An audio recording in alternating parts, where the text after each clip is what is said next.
జై శ్రీరామ్. అందరికీ నమస్కారం. వెల్కమ్ టు న్యూస్ అఖండ. నేను మీ కస్తూరి శ్రీధర్. మిత్రులారా, మీకందరు కూడా ఒక ఇంట్రెస్టింగ్ న్యూస్ని అయితే తీసుకొచ్చిన. ఇప్పుడు మన భారతదేశం వచ్చేసి వ్యవసాయ ఆధారిత దేశం.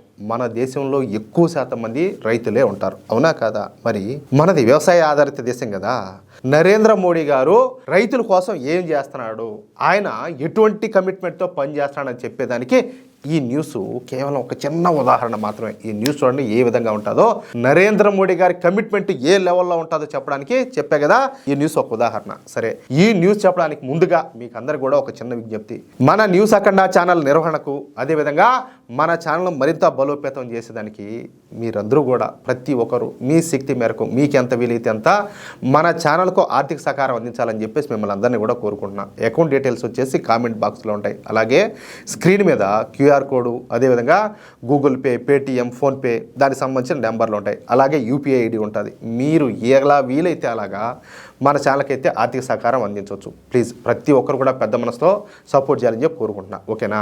సరే, ఇక న్యూస్ విషయానికి వస్తే, అమెరికా అధ్యక్షుడిగా డొనాల్డ్ ట్రంప్ వచ్చిన దగ్గర నుంచి ప్రపంచ దేశాలన్నింటినీ కూడా ముప్పు తిప్పలు పెడతాడు. చెప్పాలంటే మామూలుగా ఈయన ఉన్నాడు కదా కేఏ పాలకు అన్న మాదిరి వ్యవహరిస్తాడు. అర్థమవుతుందా?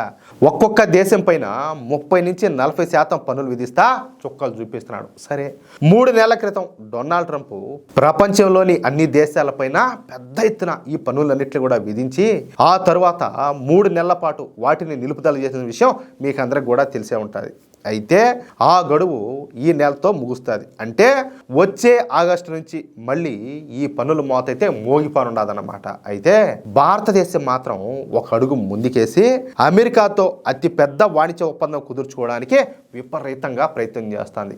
అది కూడా సంవత్సరానికి భారత్ అమెరికాల మధ్యన $500 బిలియన్ వ్యాపారం జరిగేలా అతిపెద్ద వాణిజ్య ఒప్పందాన్ని చేసుకోవడానికి ప్రస్తుతం చర్చలు అయితే జరుగుతున్నాయి. అంటే మన దేశ కరెన్సీలో 43 లక్షల కోట్ల రూపాయలు అన్నమాట. ఏం మామూలు విషయం ఇదే? అంటే డొనాల్డ్ ట్రంప్ చైనాకు బదులుగా భారత్ నుంచే వివిధ వస్తువులు కొనుగోలు చేయడానికి మొగ్గు చూపుతున్నాడు. అయితే ప్రస్తుతం దీనికి సంబంధించిన చర్చలన్నీ కూడా తుది దశకైతే చేరుకున్నాయి. నిజానికి ఇది నోరూరించేటటువంటి ఒక గొప్ప చారిత్రాత్మకమైనటువంటి ఒప్పందం. అర్థమవుతుందా? బహుశా ఇలాంటి ఒప్పందాన్ని మనం ఇప్పుడు దాకా చేసుకోవాలా, ఇక ముందు కూడా చేసుకోగలుగుతామో చేసుకోలేమో తెలియదు. కానీ ఒక్క విషయంలో మాత్రం భారత్ మొండిపొట్టయితే పడుతుంది. అది ఏమిటయ్యా అంటే, అమెరికా తమ వ్యవసాయ ఉత్పత్తులపైన భారత్ ఎటువంటి పన్నులు కూడా విధించకూడదని చెప్పేసి అమెరికాకు సంబంధించినటువంటి వాణిజ్య మండలి పట్టుబడుతుంది. ముఖ్యంగా తమ దేశంలో పండేటటువంటి మొక్కజొన్న, సోయాబీన్స్లతో పాటు పాల ఉత్పత్తులను కూడా భారతదేశం తమ దేశంలోకి పన్నులు విధించకుండా అనుమతించాలని చెప్పేసి అమెరికా గట్టి పట్టు అయితే పట్టుకూర్చునేది. కానీ అందుకు మాత్రం మన మోడీ ప్రభుత్వం ఎంత మాత్రం కూడా ససేమెరా ఒప్పుకోవడంలే. కారణం ఏంటంటే మన రైతులను కాపాడుకోవడానికే ప్రధాని మోడీ గారు ఈ ఒప్పందానికి అంగీకరించడంలే. 43 లక్షల కోట్ల విలువైనటువంటి ఈ ఒప్పందం పైన చర్చలు చివరి దశలోకి వచ్చినాయి. జస్ట్ కేవలం మనం ఒక్క సంతకం పెడితే చాలు. కానీ అందుకు మాత్రం మన మోడీ గారు సస్యమేర ఒప్పుకోవడంలే. మన దేశ రైతులను కాపాడుకోవడం మా బాధ్యత కాబట్టి ఎన్ని కోట్ల విలువైన ఒప్పందం అయినప్పటికీ కూడా మా వ్యవసాయదారులను, మా రైతులను ఫణంగా పెట్టి మేము ఈ ఒప్పందాన్ని చేసుకోమని చెప్పేసి మోడీ గారు తెగే చెప్పేశారు. అందుకు కారణాలు కూడా లేకపోలా. అమెరికాలో వ్యవసాయం మీద ఆధారపడి బ్రతికే ప్రజల సంఖ్య వచ్చేసి కేవలం 30 లక్షలు మాత్రమే.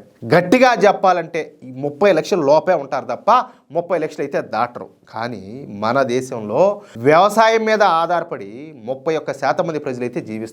అంటే దాదాపుగా 40 కోట్ల మంది ప్రజలు ఈ వ్యవసాయమే ప్రధాన వృత్తిగా ఎంచుకొని అయితే జీవిస్తారు. 40 కోట్ల మంది ఎక్కడ, 30 లక్షల మంది ఎక్కడ? అర్థమవుతుందా? ఇక్కడ మీకు ఇంకొక విషయం అయితే చెప్పాలా.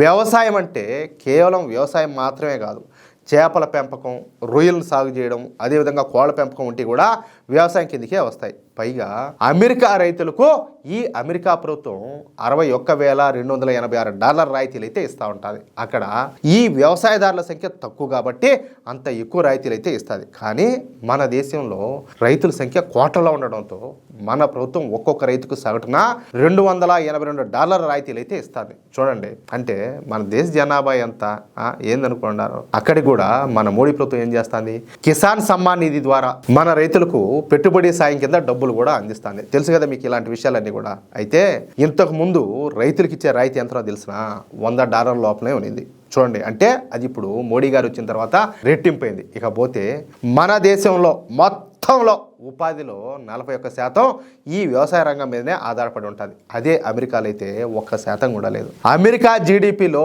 వ్యవసాయ రంగం వాటా వచ్చేసి 0.9% మాత్రమే. కానీ మన దేశ జీడిపిలో వ్యవసాయ రంగం వాటా ఏకంగా 14.6% అనమాట. ఇకపోతే అమెరికాలో ఒక రైతు సాగు చేసే భూమి సగటున 180 హెక్టార్లుగా ఉంటే మన దేశంలో ఒక రైతు సాగు చేసేటటువంటి భూమి పరిమాణం కేవలం 1.8 హెక్టార్లు మాత్రమే. అర్థమవుతుందా? అంటే ఏ విధంగా చూసినా కూడా మన రైతులు ఆర్థికంగా అమెరికా రైతులతో అయితే సరిపోలరు. అందుకే మన రైతులను కాపాడుకోవడానికి మోడీ గారు ఈ ఒప్పందం పైన సంతకం చేయడానికి నిరాకరిస్తున్నారు. ఇది ఎంత గొప్ప ఒప్పందం అయినప్పటికీ కూడా మోడీ గారు మాత్రం ససేమిరా ఒప్పుకోవడం లే. ఇప్పటికే మోడీ ప్రభుత్వం మన దేశంలో ఈ వ్యవసాయం అదేవిధంగా దాని ప్రాముఖ్యతను గురించి డొనాల్డ్ ట్రంప్కు అదేవిధంగా ఈ అమెరికాకు సంబంధించినటువంటి వాణిజ్య బోర్డుకు వివరించారు. ఎందుకంటే మనది వ్యవసాయ ఆధారిత దేశం కదా. ఇప్పుడు వాళ్ళన్నీ కూడా పన్నులు లేకుండా మన దేశాన్ని తీసుకొస్తే మన రైతులు ఏమైపోతారు, మనోళ్ళు ఏమైపోతారు అంటారే. కాబట్టి ఆలోచన చేసే నరేంద్ర మోడీ గారు ఈ ఒప్పందానికి అయితే ఒప్పుకోవడం లే. ఇక ఏం జరుగుతుందో మరో వారం రోజులు అయితే కానీ తెలియదు. నేను ఈ వీడియో ఎందుకు చేస్తానంటే మోడీ గారు మన రైతులకు ఎంత ప్రాముఖ్యతనైతే ఇస్తున్నారో చెప్పడానికి ఈ వీడియోనైతే లెక్కలతో సహా తెలియజేసిన, నాకు వీలైనంత వరకు నాకు చేతనైన మేరకు. మోడీ గారు నిజంగా ఈ ఆదానీలకు అంబానీలకు ఇటువంటి పెట్టుబడిదారులకు కొమ్ము కాసేటట్టయితే ఈ పాటికే ఈ అగ్రిమెంట్ మీద సంతకాలు కూడా పూర్తి అయిపోయిండు. అవునా కదా? ఒకసారి ఆలోచించండి.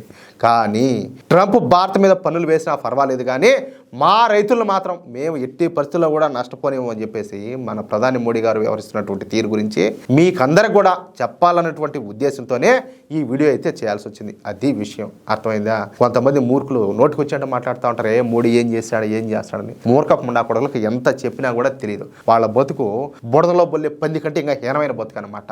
అంత హీనమైన బతుకులు. అంటే పెద్దవాళ్ళు ఒక సామెత చెప్తూ ఉంటారు, పందికి ఎంతసేపటికి బుడద అంటేనే ఇష్టం. వీళ్లకు ఈ సూడో సెక్యులర్ పార్టీలు అవంటేనే ఇష్టం, ఆయా నాయకులు అంటేనే ఇష్టం. ఎందుకంటే వీళ్ళకి బానిస బతుకులు కాబట్టి.